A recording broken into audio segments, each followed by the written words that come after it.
আমরা আগের দিন সংস্কৃত ভাষায় কি করে ছোট ছোট বাক্য গঠন করতে হয় সেটা শিখেছিলাম। প্রথম দিনে কি শিখেছিলাম? বর্তমানকালে কিভাবে কোনো কাজ করা হলে সেটা সংস্কৃত ভাষায় কিভাবে বলবো, তাই তো? এবং বাক্যগুলো কেমন হবে বলেছিলাম? সবচাইতে ছোট, যতটা ছোট হওয়া সম্ভব। এখনই আমরা বড় বড় বাক্যের দিকে যাব না। বাক্য তৈরি করতে গেলে কি করতে হবে? একটা কর্তা থাকবে বাক্যে, আরেকটা কি থাকবে? ক্রিয়াপদ থাকবে। তাহলে এখানটায় এই যে ছকটা রয়েছে, এখানে কর্তা লেখা আছে, এখানে যে ছকটা রয়েছে এখানে ক্রিয়াপদের বর্তমান কালের রূপ দেয়া আছে, এখানে যে ছকটা রয়েছে এটা ক্রিয়াপদের অতীতকালের রূপ দেয়া আছে। আমাদের কাজ কি? শুধু কর্তার সঙ্গে ক্রিয়াপদের যোগ করে দেয়া, মানে কর্তা আগে লিখবো, তার পাশে ক্রিয়াপদ লিখবো। যেমন আমি পড়ি, এইটা যদি আমি সংস্কৃত ভাষায় করতে চাই, আমি পড়ি। যদি কেউ তোমাকে জিজ্ঞেস করে ত্বং কিং করোষি, ত্বং কিং করোষি, তুমি কি করছো, তখন আমি বলবো আমি পড়ি বা আমি পড়ছি। এইটা বলার ক্ষেত্রে কি করব? আমরা তো আগের দিনে মানেগুলো জেনে গেছি। ছকের যে ঘরে যে কর্তা থাকবে ঠিক কত নম্বর ঘরে সেই ক্রিয়াপদটা আমাকে বসাতে হবে। কাজে যখন কেউ জিজ্ঞেস করছে ত্বং কিং করোষি, তখন আমি বলবো আমি পড়ি বা আমি পড়ছি।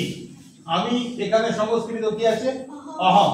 তাহলে এই বক্সের থেকে কোন শব্দটা নেব? এইখানটায় নেব। কারণ দেখো এটাও আছে 1 2 3 নাম্বার প্রথম দিক থেকে, এটাও আছে 1 2 3 নাম্বার। তাহলে তার উত্তরে বলবো অহম পঠামি।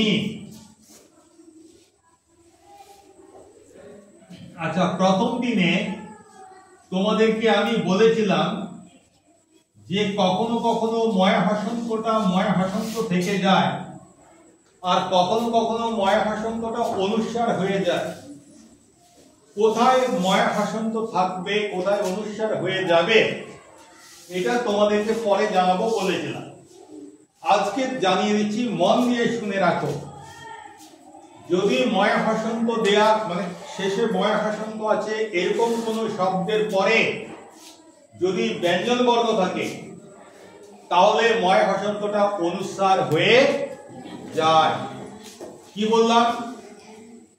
যদি এমন কোন শব্দ থাকে যার শেষে ময়া হাসন্ত আছে, যেমন অহম, অহম ময়া হাসন্ত আছে, তারপরে যে শব্দটা বসবে সেটা, সেই শব্দটা যদি ব্যঞ্জন বর্ণ দিয়ে শুরু হয়, সেই শব্দটা যদি ব্যঞ্জন বর্ণ দিয়ে শুরু হয়, তাহলে ময়া হাসন্তটা অনুস্বার হয়ে যাবে।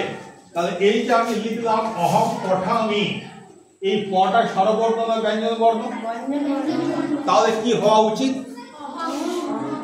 ময়া হাসন্তটা অনুস্বার হয়ে যাওয়া উচিত। এই অনুস্বার করলে তবে গিয়ে এটা ঠিক হবে। ঠিক আছে?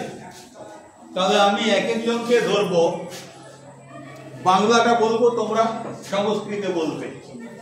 আমি পড়ি হলো অহম পঠামি। আচ্ছা, এরপরে তুমি পড়ো, কি হবে বলো?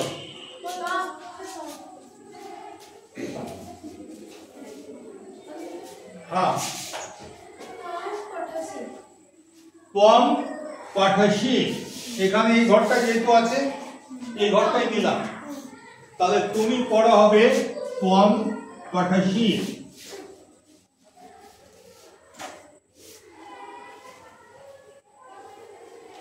তুমি বসো।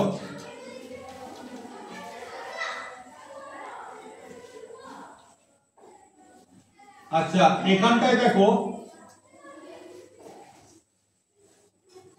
त्वम ना लिखे त्वम लिखलाम কেন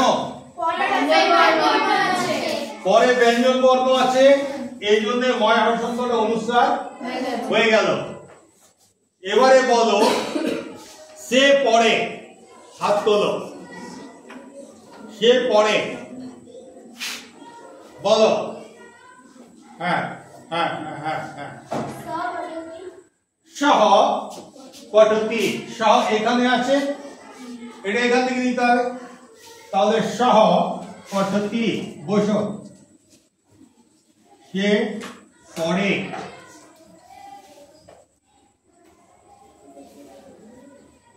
সহ পঠতি। আমি আরেকবার তোমাদেরকে মনে করিয়ে দিচ্ছি, সংস্কৃত পড়তে গেলে কিন্তু আমাদের দুটো জিনিস খুব মাথায় রাখতে হবে, হসন্ত এবং বিসর্গের ব্যবহার। আমরা বাংলায় হসন্তের ব্যবহার তো প্রায় করি না, 99% জায়গায় আমরা হসন্তের ব্যবহার করি না। কাজে আমাদের একটা ভুল করার প্রবণতা কিন্তু আছে। সংস্কৃত যখন লিখব তখন ওই বাংলা লেখার যে অভ্যাস, সেই অভ্যাসটা আমাদের কি করবে, হসন্তটাকে ভুলিয়ে দিতে চেষ্টা করবে। কিন্তু আমরা যখন সংস্কৃত লিখব আমাদেরকে মাথায় রাখতে হবে যে যদিও বাংলা বর্ণমালায় লিখছি, ভাষাটা কিন্তু বাংলা নয়, ভাষাটা সংস্কৃত। অতএব আমাকে হসন্ত এবং বিসর্গের ব্যাপারটা খেয়াল রাখতে হবে। এবার বলো আমরা দুজন পড়ি,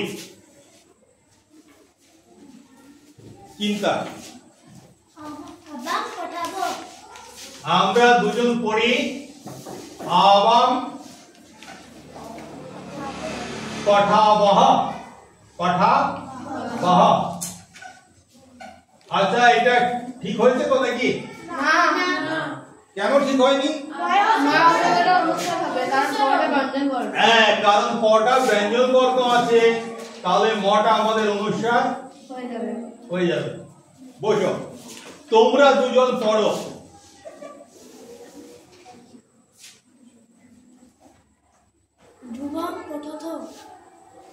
কি করে হলো? এখান থেকে নিলাম আর এখান থেকে নিলাম, তাহলে যুবাম পঠতঃ, সরাসরি অনুসার করে দিলাম। তোমরা তো শিখে গেছো। যুবাম পঠতঃ, ঠিক আছে, সুন্দর হয়েছে। আচ্ছা তোমরা অনেকে পড়ো,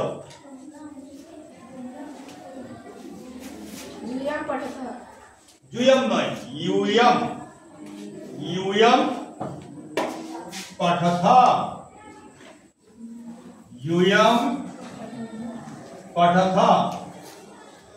আবার দেখো মটা অনুসার করে দিলাম, এখানে বিসর্গ হবে? বিসর্গ হবে না। পরিষ্কার হয়েছে? কে কে বুঝতে পারোনি হাত তোলো, কে কে বুঝতে পেরেছো হাত তোলো। বাহ, সবাই বুঝতে পেরে গেছে। শুধু দু একজন কে কে বুঝতে পেরেছো তাতেও হাত তোলেনি, আর কে কে বুঝতে পারোনি তাতেও হাত তোলেনি। তার মানে কি, তারা কিছুটা কিছুটা বুঝতে পারছে, কিন্তু ওরা ঠিক নিশ্চিত হতে পারছে না যে আমি যেটা বুঝছি সেটা ঠিক বুঝছি তো। এই জন্যই একটুকু মানে নিজেদের মধ্যে দ্বিধা রয়েছে, চিন্তা নেই। যারা হাত তোলনি চিন্তা নেই, তারাও বুঝতে পারছো। আরেকটুকু যখন ক্লাসটা এগিয়ে যাবে তারা বুঝতে পারবে। যদি না বুঝতে পারো আমাকে জিজ্ঞাসা করবে কোন জায়গায় তোমাদের সমস্যা হচ্ছে, সেটা আমাকে বলবে, আমি করিয়ে দেবো। একদম চিন্তা করার কোনো কারণ আছে কি? সংস্কৃত ভাষা কঠিন কি? একেবারেই কঠিন নয়, কাজে তোমাদের চিন্তা করার কোনো প্রয়োজন নেই। আচ্ছা এবার কোনটা বাকি রইল?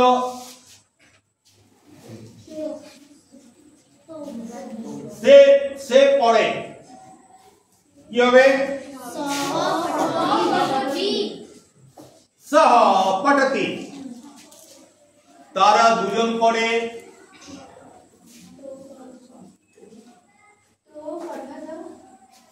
কোনখান থেকে নিচ্ছ? এই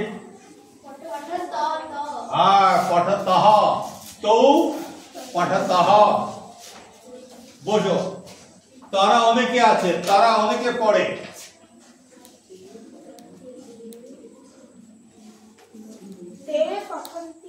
তে পঠন্তি। আচ্ছা, আগের দিন কি বলেছিলাম যে সহ তৌ তে, এটা কোন লিঙ্গ? পুরুষ। এটা পুংলিঙ্গ। যদি এটা স্ত্রীলিঙ্গ হতো তাহলে কি লিখতাম?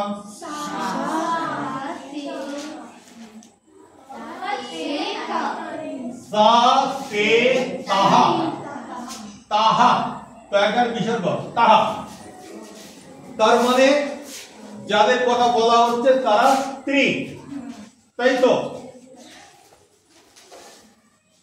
তাহলে যদি কোনো মহিলা সম্বন্ধে বলা হয়, সে পড়ে, কি হবে?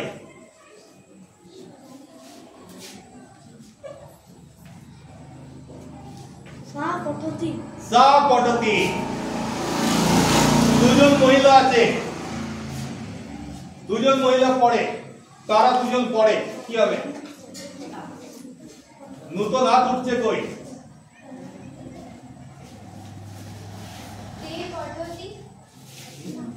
তেটা কোথায় আছে?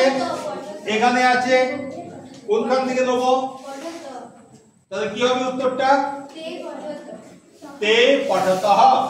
তে পঠতঃ। বিসর্গের উচ্চারণ অনেকটা হয়ের মতো, পুরোপুরি হ নয়, অর্ধেকটা হ। ঠিক আছে? তে পঠতঃ। আচ্ছা, অনেকগুলো মেয়ে আছে, তাদের সম্বন্ধে বলছি। তারা পড়ে। আচ্ছা, তে পঠতঃ বললো, দুজন মেয়ে, তে পঠতঃ।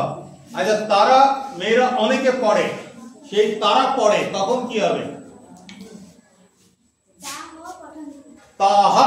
তাহা নয়, তাহা। মানে এখানে যে কার থাকবে সেইটাকে টেনে হা করে দেবো।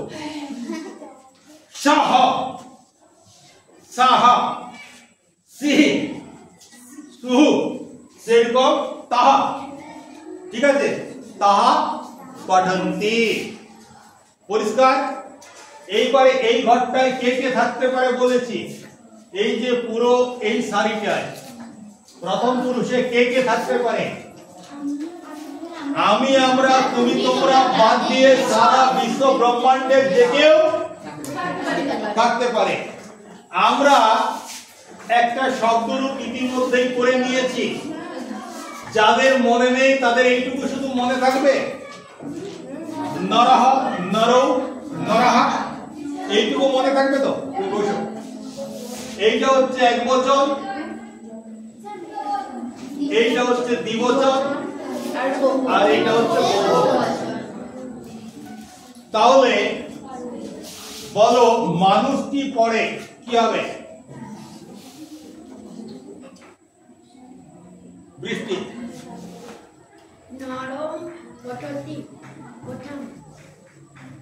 পঠতি হবে না পঠামি হবে?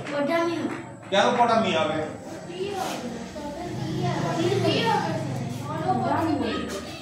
আমি, আমরা, তুমি, তোমরা বাদ দিয়ে দুনিয়ার যেই হোক লাট সাহেব হোক, সে কোন ঘরটায়, তার শাড়ি কোনটা করে দেয়া আছে? তার এই শাড়িটা করে দেয়া আছে। তাহলে কি হবে?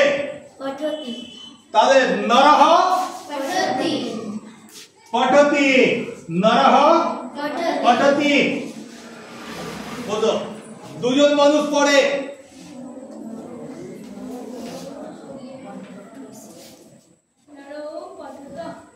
নরৌ পঠতঃ। সুন্দর হয়েছে। অনেকগুলি মানুষ পড়ে।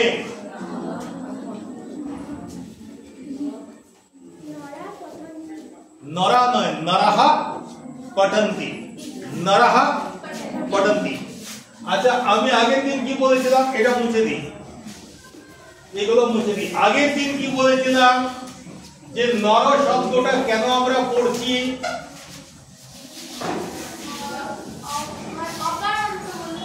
হ্যাঁ, নর শব্দটা হচ্ছে অকারান্ত পুংলিঙ্গ। নর শব্দের রূপটা জানা থাকলে আমরা যে কোনো অকারান্ত পুংলিঙ্গের রূপটা করতে পারবো, ওই রকমই হবে। নর শব্দটা অকারান্ত পুংলিঙ্গ কেমন? নর মানে তো পুংলিঙ্গ, এটা তো আমরা জানি, মানুষ। এটাকে যদি বর্ণ বিশ্লেষণ করি তাহলে পাবো ন অ র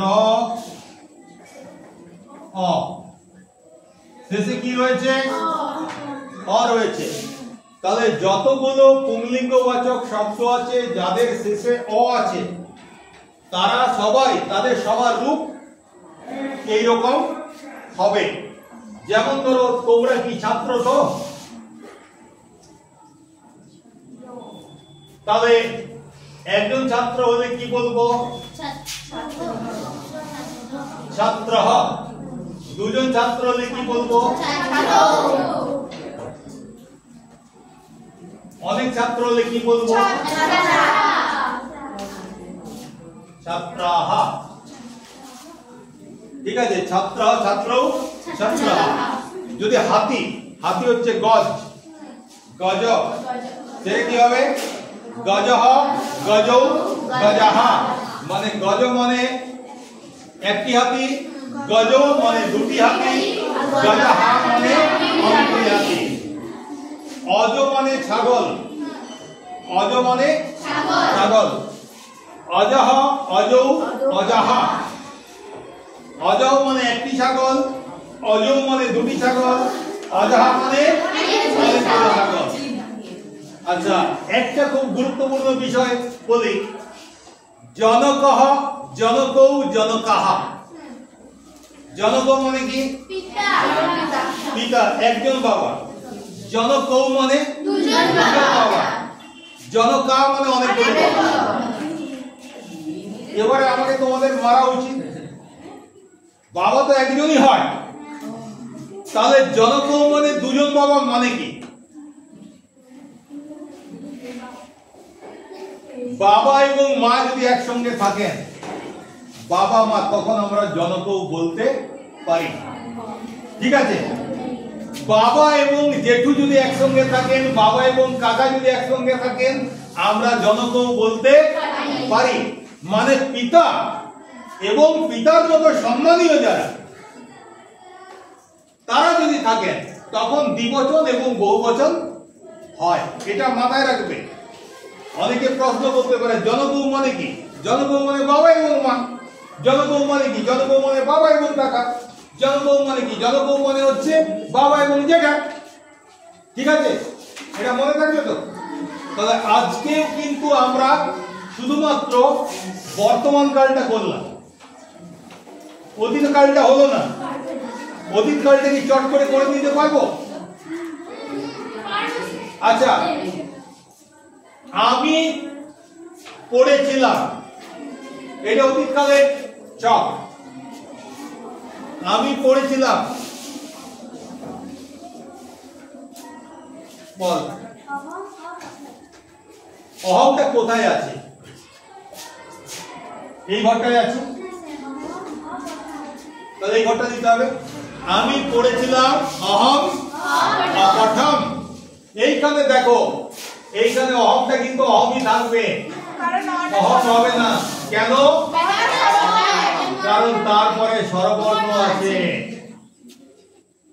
ঠিক আছে, অহং অপঠম। আচ্ছা, তুমি পড়েছিলে,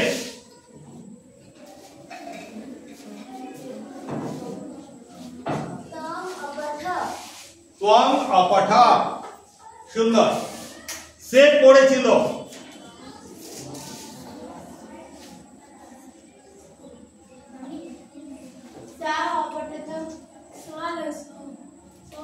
শ শ শ অপঠৎ, শ সহ অপঠৎ। যদি মহিলা হতো সা অপঠৎ, সা অপঠৎ। আচ্ছা, আরেকবার বলো, আমি পড়েছিলাম। কীর্তন কর। अपठम अहम अपठम তুমি পড়েছিলে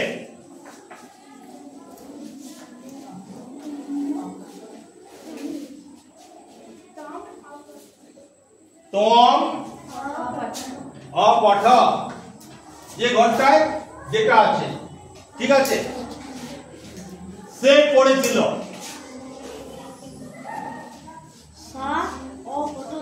সা अपठत বা সহ अपठत আচ্ছা আমরা দুজন পড়েছিলাম आगम अपठत আওয়ামটা কোথায় আছে এখানে কি আছে আওয়াম अपठाव আওয়াম अपठाव আমরা অনেকে পড়েছিলাম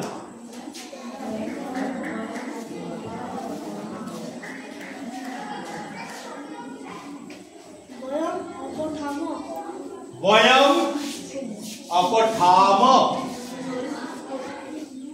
তোমরা দুজন পড়েছিলে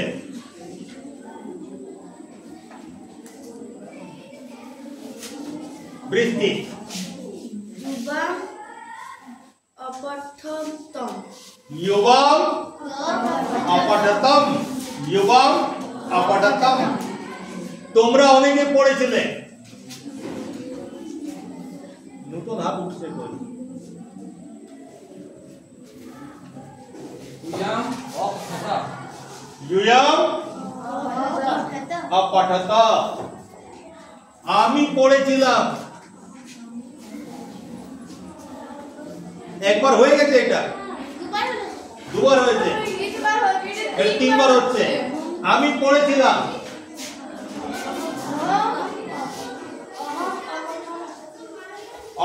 अपठम আমরা দুজন পড়েছিলাম